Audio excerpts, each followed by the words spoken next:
Hi, it's Megan. I did a review video for the Tom Ford Stoked palette, and I said that I would do a kind of a tutorial on how to do the shading and the highlighting with it. So I'm going to put a link in the description to this video, to that video, so you can see kind of the review. And then now I'm going to do just, this is what I would do if I were using it to kind of shape and sculpt and highlight my face. In that other video I used it as just a blush straight on the cheek, which I actually really like with this color, but I can wear kind of brownish tones that way. So this is what it looks like. It's kind of a brown orange. They say it's a matte, it's more like a satin matte. And then right here it's a gold beige, but more gold, warm toned highlight.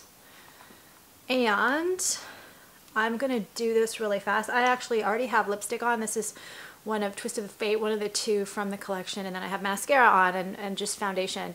I have a bunch of brushes. So there are a couple brushes you can use. So these three are good basics to start with, depending on how soft a look you want to get. If you want to get like a really wide, you can pat on with a bronzer brush like this.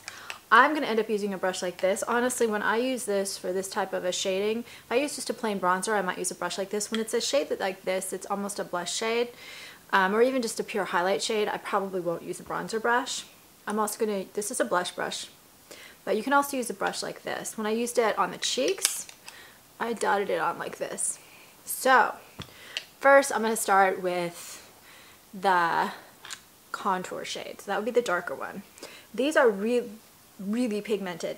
So I'm not going to completely blend these out on camera because I want you to be able to see them really well. When I get off the camera, I might blend them, or I might do it at the end. So anyway, I'm going to take the brush, and what you do, you draw on your cheeks. It's not going to show all that well, and then you kind of sculpt under your cheekbone like that, and then I'm going to have to do it on this. So there are a couple places you can put it. I just saw a bunch of Charlotte Tilbury promotions, and she did it really dark right in there.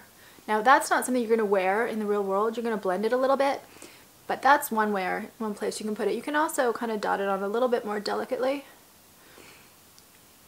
Again, pull in your cheeks. Oh, my face is too moist. Well, that's okay. I just put a whole bunch of cream on. So you can see right here how you're sculpting a cheekbone. And then we can take a brush like this. I actually have to do it here and soften it a little bit. I'm not going to soften it too much just so that it shows up a little bit more. But that is almost exactly like a lot of the Charlotte Tilbury ads look. It's a little bit much in real life. I'm looking at it going, hey, it's a lot.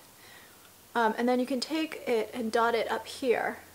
And again, around just the outer part of the cheekbone. And so what I've done is I've just sculpted a cheekbone. And again up here, going around, I go into the hairline. And this is what you see a lot of times on camera.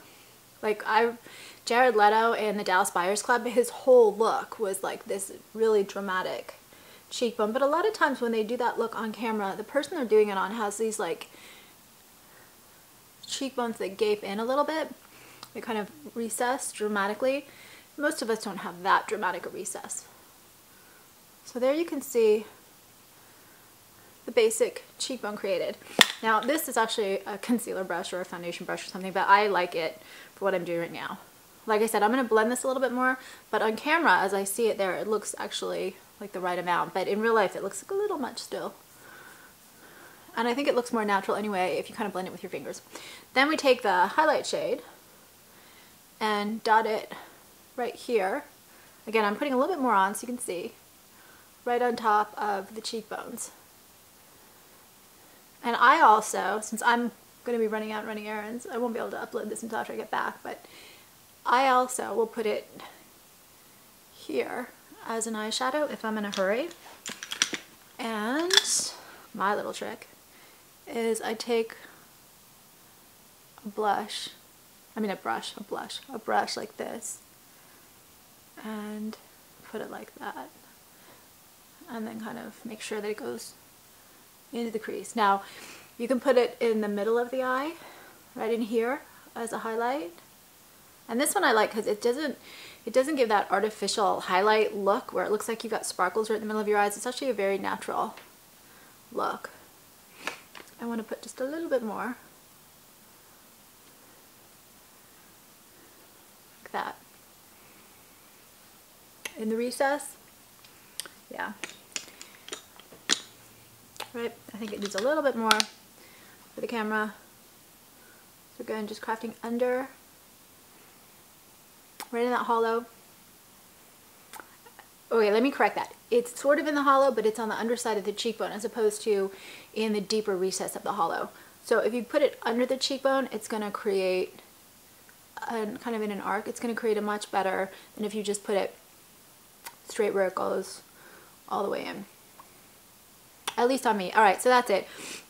And then what I'm going to do also, actually, I'll stop the camera, get my bronzer and do it. Just one second.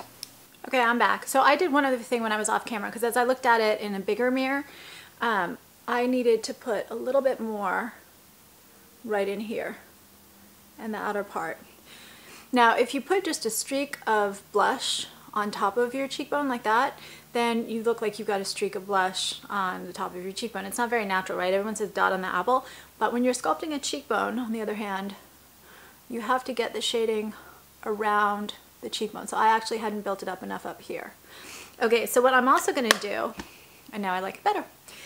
It's still a little bit dark, but for the camera it's good. I'm also going to do my bronzer. So I just grabbed a bronzer. This is an Urban Decay because it's a matte one. It's the first matte one I saw, but whatever one you like. I like dotting just on the cheekbone. God, what is wrong with me?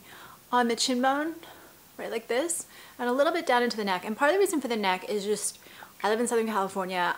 I wear sunscreen on my face, and your neck also gets kind of shaded because of where it is, but then down in here it gets a little bit darker.